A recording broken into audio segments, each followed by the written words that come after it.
19 رمضان 40 ہجری کو جب مسجد کوفہ میں امام علی علیہ السلام کو ضربت لگی، آپ بستر شہادت پہ آئے، اور جب 21 رمضان کی رات قریب آنے لگی تو آپ نے اپنے شہزادے حسن و حسین کو بلایا اور وصیت کی، میں تم دونوں کو وصیت کرتا ہوں کہ تقوی سے دور نہ ہونا، اور دنیا اگر تمہاری طرف آئے بھی تب بھی اسے دل نہ لگانا، دنیاوی چیز نہ ملنے پر کبھی افسوس نہ کرنا، ہمیشہ حق بات کہنا، اور جو اللہ کی مخلوقات پہ ظلم کرتے ہیں ان کے دشمن رہنا، مظلوم کی مدد کرتے رہنا، اس کا ساتھ دینا، اور حسن حسین جہاں تک ہو سکے میرے اس پیغام کو ہر ایک تک پہنچانا کہ اپنے کام ذمہ داری سے کرتے رہیں اور اپنے درمیان تعلقات کو اچھا بنائے رکھیں، کیونکہ میں نے تمہارے نانا حضرت محمد مصطفیٰ صلی اللہ علیہ وآلہ وسلم سے سنا ہے کہ لوگوں کے درمیان صلح کروانا، تعلقات کو اچھا کرنا ہزاروں سال کے روزہ اور نماز سے بہتر ہے، اور یتیموں کے بارے میں اللہ سے ڈرتے رہنا کہ کبھی وہ بھوکے نہ رہیں اور تمہاری نگاہوں کے درمیان وہ برباد نہ ہو جائے۔ اللہ نے جس کو زیادہ دیا وہ اس لیے دیا تاکہ وہ اپنے ارد گرد حقیر انسانوں کی مدد کر سکے، اور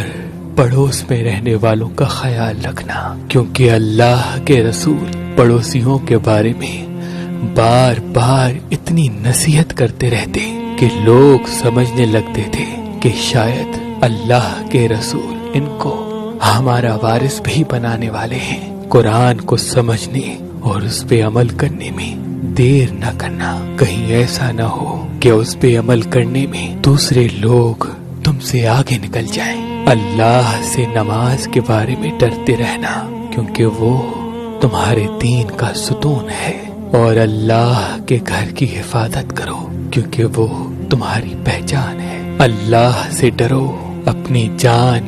مال اور زبان کے بارے میں، نہ کسی کا مال غصب کرو، نہ کسی کو ہاتھوں سے تکلیف دو، نہ کسی کی زبان سے دل دکھاؤ، آپس میں ایک دوسرے سے تعلقات رکھو، ایک دوسرے کی مدد کرتے رہو، اور خبردار ایک دوسرے سے تعلقات ختم نہ کر لینا، ایک دوسرے سے منہ نہ پھیر لینا، امر بالمعروف اور نہی عن المنکر کو نہ چھوڑنا، ورنہ تم پر برے لوگ مسلط ہو جائیں گے، پھر تم فریاد بھی کرو گے تب بھی تمہاری آواز سننے والا کوئی نہ رہے گا، اور تمام عبد المطلب کی اولاد کو خبردار کر دو کہ وہ انسان کا خون نہ بہائیں اس بات پر کہ امیر المومنین کو قتل کر دیا گیا، میں یہ نہ دیکھوں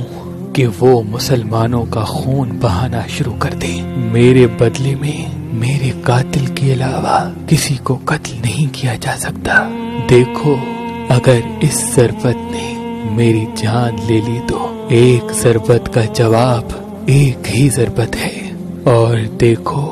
میرے قاتل کے جسم کے ٹکڑے نہ کرنا، کیونکہ میں نے خود رسول خدا سے سنا ہے کہ خبردار کسی مردے کے اعضائے بدن کو مت کاٹو، چاہے وہ پاگل کتا ہی کیوں نہ ہو۔ امام علی علیہ السلام کے جنازے کے بعد جب واپس امام حسن کوفے پہنچے تو دیکھا ایک ضعیف جو دیکھ بھی نہیں سکتا رو رہا تھا۔ امام حسن علیہ السلام اس بزرگ کے قریب گئے، پوچھا اے بندہ خدا کیوں بے حال و پریشان ہو؟ اس نے رو کے کہا اے اجنبی 3 دن ہو گئے ہیں، میرا دوست مجھ سے ملنے نہیں آیا،